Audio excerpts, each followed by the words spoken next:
binibilang ko kasi nagtataka ako, binanggit yung agrarian reform, yung land reform. Hoy, batas ko yan. Tapos, binanggit din yung young creatives, yung tungkol sa creative industry. Oh, batas ko rin yan. Ba't ako inaaway? Puro naman akin. Yung 40 bills ko, yun ang sinona. Nagtataka ako, teka muna, pati yung systems laws, nagmula sa akin yun eh. Kaya sabi ko, uy, patawa naman to No copying no copying. Ba't kayo galit sa amin? Mangungopia lang pala kayo sa bandang uli.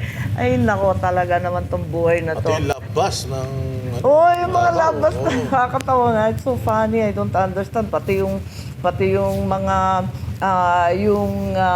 yung mga sahod na wag muna mag-tax, yung income tax itaas na 350. Ako nga kasali pa sa yung mga bonus, yung mga Christmas, ganyan, tanggal. Wala nang tax free. Ayun, sabi niya, ita-tax free daw niya. Sana nga. Pero Iwanan mama, niya. in fairness, ito, disclaimer lang din para sa inyo. Kami pong Banateros, hindi po kami sumuporta sa inyo. At alam niyo po yan. Pero yung ginagawa ninyo sa Senado ngayon, kahit pa paano nababawi yung, sorry po sa kapalpakan ng kapatid nyo. Yung ginagawa ninyong, lalo na kahit, kasi sa pagtatanong, alam naman natin yung mga, wag na tayo punta sa details, pero alam naman natin yung mga nandun sa majority senator, talagang parang final na sa utak nila, impeach si BP. Pero kayo, napapalabas nyo talaga yung totoong mga sinasabi ng witness. Yung kanilang Nag-e-effort nga pag-inconsistencies, ako kasi parati akong sinisita, masyado ko daw kaibigan si VP. So definitely daw partial ako at sigurado na ako boboto kontra sa impeachment. Sabi ko, yun nga, katulad ng sinabi ko kanina, sumumpa naman ang Constitution, yun ang una, kahit sa kaibigan, kahit kaalyado. Pero, eto nga, kaya pag nagtatanong ako, binabasa ko maigi lahat ng kanilang konteksto, no? Para dun tayo didikit sa dapat tatalima sa ebidensya. Nakakaasar naman sila. Hinihingi pa yung ebidensya sa akin. Buti nga po kayo nagbabasa. Yung mission prosecution, di marunong magbasa ng kanilang ebidensya. Yung sinubmit nila, hinihingi sa akin. Gusto ko sabihin, hoy, kayo nagbigay ng annex na yan. Kainis! Ano ba yan? kung take 3 ka kasi sa bar, medyo talagang Ayan naman. Sino yan? Take 3? Kung take 3 Ako naman. kumbaga sa Denied niya si Lenny. pelikula, Take 2 lang. Take 1, take 2, take 3. At least naman, nung take 4, ox na. Okay. Hindi kasi alam mo kung bakit. Hindi mo basa, singkit. Ang lupit! Yan ba yung Kuya, yan ba yung may project sa Maynila? Marami ganyan. Nakapagkwenta. Kayo Ay! Parang kilala ko na yan. Kami naman po yun, kami. Tanong Ano mo. naman yung mga kasuhan, ma'am? Si Jay, may tanong. Senator Amy. Pero in fairness yung mga congressman na laging nandun. Yun nga, kaya nga doon nga kami medyo nag-aalala, Madam Amy, kasi hindi ba, sabi nyo nga, yung supposedly, di ba, napirmahan na yung kung magkano ang budget natin. Dapat Yes, ito-turn that's over right. na yung Correct. yung plano paano ibabalang kasi yung 2027 budget. Papaanong matatapos ito on time kung may impeachment? May impeachment. Meron pang hearing ng flood control na May sinasabing hearing daw, yung hinaharang flood nyo. control. Pero hinaharang namin. Ba't naman naharangin yun? Yung Blue Ribbon, ang uunahin daw yung kaso laban sa minority leader na si Alan Cayetano. Hindi daw uunahin yung flood control Ano ba yun? Nung nasa labas pa si Senator Marcoleta, haba-haba nga ng listahan namin na gusto patawagin ng mga testigo, yung mga kung ano-anong mga dokumento na gusto namin suriin. Ang dami. Kaya nga kami gumawa ng minority report.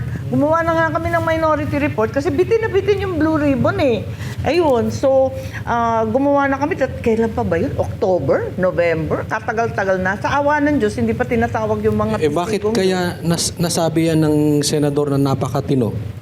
Ayan naman. Si baka 20 na naman. Pero ilang taon na po kayong senador?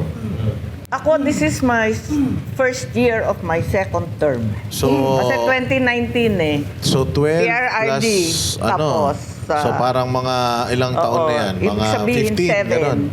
7. 2019, tapos 2026 ngayon. 7 years. 7 years? So 30 years old nung naging senador kayo? 12. Oh, tagal Kasi 37 eh. ang tagal ko sa house. Bakit ganun? Humble naman kayo. Pero may mga senador, isang taon pa lang senador, akala mo sila na may-ari ng senado. Anyayabang. Kayo ah. Mga Nguelyo? Oo. Hindi, dalawa yan yung majority. Isang Okay. napakatagal, napakayabang din. Ito naman Talaga, bagito. kayo ganyan, ah. Mga yung classmate ko yan.